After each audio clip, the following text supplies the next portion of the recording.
जवळजवळ प्रत्येक लोकांच्या घरात मंदिर हे असतंच, ज्यामुळे घरात सुख, शांती आणि समृद्धी राहते. ज्या घरात मंदिर आहे तिथे देव वास करतो अशी मान्यता आहे. घरातील मंदिर नेहमी स्वच्छ ठेवणे अत्यंत आवश्यक आहे. आपलं घर सुख समृद्धीने नांदण्यासाठी वास्तुशास्त्राचं महत्त्व सर्वात जास्त असतं असे म्हणतात. त्यामुळे बरेच लोक घरातील सगळ्या गोष्टी करण्यापूर्वी वास्तुशास्त्राविषयी माहिती घेतात.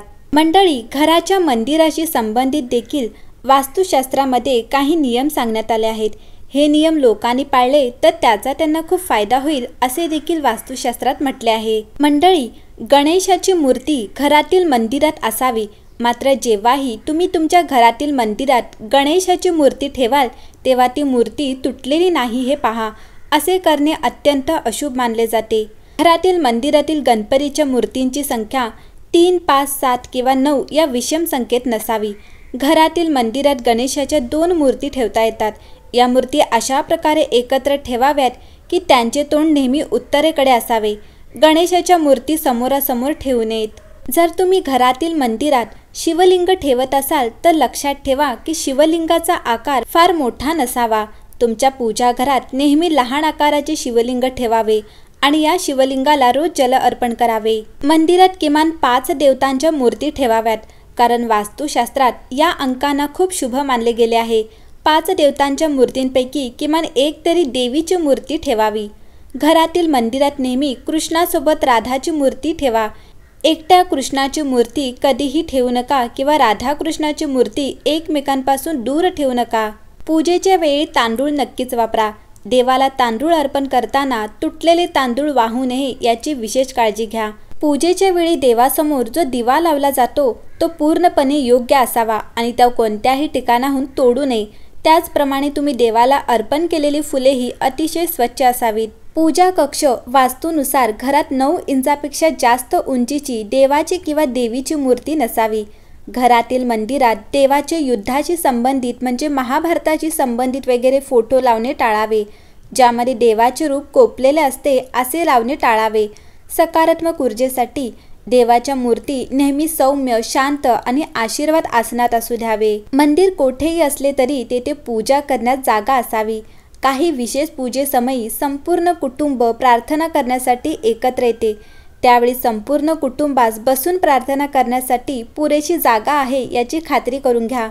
मंदिर क्षेत्रात ऊर्जेचा चांगला आणि निरोगी प्रवाह असावा, म्हणून ते नेहमी नीटनेटके व स्वच्छ ठेवावे. धूळ आणि जळमटे साचलेली नसावी आणि निरुपयोगी सामान मोकळ्या जागेत भरून ठेवू नये. सर्वात महत्त्वाचे म्हणजे या मंदिरामुळे आपल्याला निर्मळपणा आणि शांततेची भावना वाटली पाहिजे. मंडळी, मंदिर कधीही तळघरात ठेवू नका, कारण ते अशुभ मानले जाते. तसेच वास्तूनुसार एखाद्याने स्टोरूममध्ये पूजा खोलीची रचना करू नये. मंडळी, आपण एखादे लाकडी मंदिर वापरत असाल तर त्याचा शीर्षस्थानी घुमट रचना करून घ्या आणि पूजा कक्षात जाण्यासाठी एक उंबरठा असू द्या. एखाद्या मूर्तीची हानी झाल्यास त्यास पुनर्स्थापित करा आणि कधीही तुटलेल्या मूर्ती मंदिरात ठेवू नका. मंडळी, आपल्या घराच्या मंदिरामध्ये चामडे ही आणखी एक वस्तू आहे जी अपवित्र मानली जाते. मंदिराच्या जागेत प्राण्याची कातडी ठेवू नये. तसेच पूजा कक्षात पैसे ठेवणे टाळावे. ते अशुद्ध नसले तरी आपल्याला ज्या ठिकाणी शांती आणि आशीर्वाद मिळतात अशा ठिकाणी पैसे वाचवणे, साठवणे योग्य मानले जात नाही. नटराज हे भगवान शिवाचे रुद्र रूप आहे. हे भगवान शंकराच्या क्रोधित अवतार आहेत. त्यामुळे नटराज घरात ठेवू नये, कारण त्यामुळे घरात अशांतता निर्माण होऊ शकते. मंदिरात 2 शिवलिंग कधीही ठेवू नका. घरातील मंदिरात शनिदेवाची मूर्ती ठेवणे टाळावे. त्याची पूजा घराबाहेरील मंदिरातच करावी. राहू केतूची मूर्ती घरात ठेवणे अशुभ मानले जाते. तसेच जुन्या मंदिरातून नवीन घरात आणलेल्या मूर्ती देखील टाळाव्यात. तसेच पूजेच्या खोलीत प्राणी किंवा पक्ष्यांचे फोटो देखील लावू नका.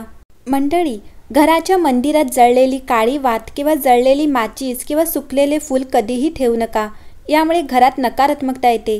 काही लोक देवाची पूजा करताना पूजेचे सामान देवघरातच ठेवतात, ज्याचा आपल्या घरातील इतर गोष्टींवर चुकीचा प्रभाव पडतो. त्यातील एक आहे काडीपेटी. काडीपेटी ही देवघरात आपण ठेवतो, पण आपल्या चुकीच्या सवयीमुळे आपल्याला अडचणीत यायला वेळ लागणार नाही.